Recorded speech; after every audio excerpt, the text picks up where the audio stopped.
Hello मित्रांनो, शुभ संध्याकाळ. तर आता झालेली आहे संध्याकाळ. बाहेर मस्त ऊन पडलं आणि छान थंडगार हवा सुटलेली आहे. फ्रायडे इव्हनिंग म्हटलं की एक्साइटमेंट, आनंद असतो, कारण की शनिवार आणि रविवारी सगळ्यांना सुट्टी असते आणि अशा वेळेस ही इव्हनिंग स्पेशल असलीच पाहिजे. म्हणून म्हटलं की चला काहीतरी छान असं स्नॅक्ससाठी करूया. मस्त गरम-गरम त्याच्याबरोबर चहा करायचा आणि मस्त आपली इव्हनिंग स्पेंड करायची. कारण की आयुष्यात सुखी राहायचा मूलमंत्र म्हणजे छोट्या-छोट्या गोष्टीमध्ये आनंद शोधणं आणि तो आनंद व्यक्त करणं आणि सेलिब्रेट करणं. आणि हा वीक आपल्या आरवचा बर्थडे वीक असल्यामुळे आमच्यासाठी प्रत्येक दिवस खूप आनंदाने भरलेला आहे. कारण की आम्ही खूप जास्त एक्सायटेड आहोत आरवच्या वाढदिवसासाठी आणि आमच्यापेक्षा जास्त तर आता एक्साइटमेंट आरवला व्हायला लागले जसा-जसा वाढदिवस जवळ येतोय.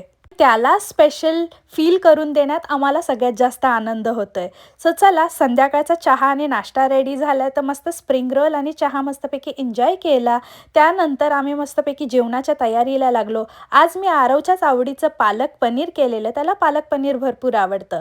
सो पालक पनीर केलं, राईस केला, छान-छान चपात्या केल्या गरम-गरम आणि मस्तपैकी आम्ही सगळ्यांनी मिळून आपला डिनर एन्जॉय केला. एवढंच नव्हे तर फ्रायडे इव्हनिंगला अजून स्पेशल करण्यासाठी आम्ही सगळ्यांनी मस्तपैकी end of the day ice cream सुद्धा एन्जॉय केली आणि धमाल मस्ती केली. तर चला, भेटते तुम्हाला मी उद्या. बाय.